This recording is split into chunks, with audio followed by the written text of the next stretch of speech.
Bom, irmãs, nós vamos iniciar esse módulo falando sobre a sua conversão. Existem duas coisas que você deve ter em mente antes de se tornar um muçulmano. E nessa aula nós vamos tratar da primeira delas. A primeira coisa que você deve ter em mente antes de se tornar uma muçulmana é que a sua conversão deve ser baseada em conhecimento e não em emoções. Por exemplo, talvez você tenha tido um sonho que apontou para você o caminho do Islã.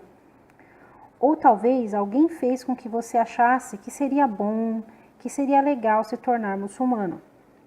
Talvez através do exemplo dessa pessoa, das palavras dela, algo nela tenha te convencido a se tornar muçulmana. E não é errado que você se sinta dessa forma. Mas mesmo assim, irmãs, para que você possa seguir adiante e fazer o seu testemunho de fé, você não pode basear-se apenas nas suas emoções. Porque concorda comigo que as suas emoções elas mudam? Hoje você se sente de um jeito em relação a algo, e amanhã ou depois você pode se sentir completamente diferente em relação a isso. Se você é cristão, por exemplo, quem é Jesus, de acordo com o islamismo, deve estar muito claro para você antes de você se tornar muçulmano. Deve estar claro para você que, de acordo com a crença islâmica, Jesus não era filho de Deus de uma forma literal. Já de uma forma metafórica, todo aquele que crê e serve a Deus pode ser chamado de filho ou filha de Deus. Então, o cristão que decide se tornar muçulmano precisa saber, antes de mais nada, que não faz parte da crença islâmica acreditar que o profeta Jesus, que a paz e bênçãos de Allah estejam sobre ele, acreditar que ele era Deus, que se tornou homem, sendo seu próprio filho, que sacrificou a si mesmo pela humanidade. Louvado seja Deus acima de tudo que lhe atribuem. E se por qualquer motivo você continua tendo essa crença no seu coração, então você não deve se tornar muçulmano agora. Você precisa estudar um pouco mais antes de fazer o seu testemunho de fé. De acordo com a crença islâmica, Jesus não foi Deus. Ele foi um homem e uma das personalidades mais honradas, um profeta que foi enviado por Deus para transmitir a sua mensagem. E apesar dele ter nascido de uma forma especial, sem pai, isso não fez com que ele fosse mais do que um ser humano. E se foi dessa forma, se ele houvesse, por exemplo, se tornado mais do que um ser humano, servo de Deus, pelo fato dele ter nascido sem pai, o que diríamos então a respeito do profeta Adão, que a paz esteja com ele? Ele nasceu sem pai e também nasceu sem mãe. Deus, irmãs, criou Adão sem pai e sem mãe. Já Jesus foi criado sem pai, e o resto da humanidade, inclusive eu e você, fomos criados com pai e com mãe. São 3 modelos de criação e nenhum deles se tornou Deus.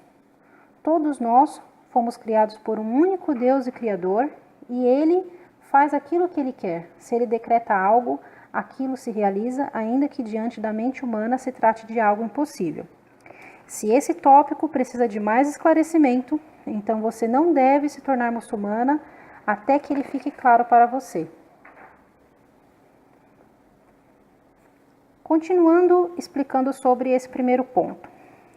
Como dissemos, a nossa conversão deve se basear no conhecimento.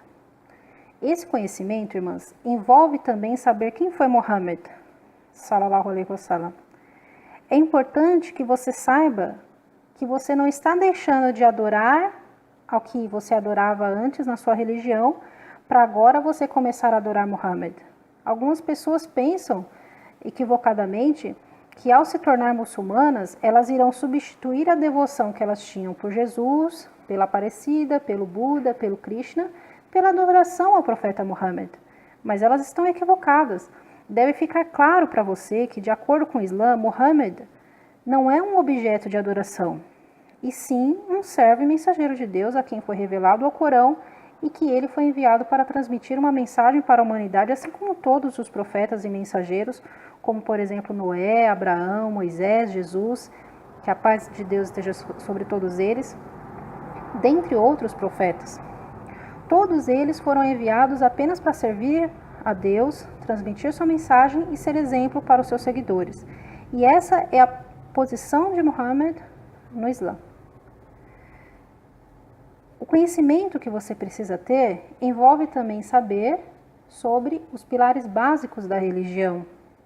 Devemos saber que no Islã existem 5 orações obrigatórias, que em um determinado mês do calendário islâmico nós jejuamos do nascer ao pôr do sol, e que dependendo da quantia da sua riqueza, você deverá pagar uma porcentagem dela para os pobres e necessitados. E que se você tiver condições, você deverá realizar a peregrinação para a terra sagrada em Meca pelo menos uma vez na sua vida. E estes são os pilares básicos do Islã que todos devemos conhecer e praticar.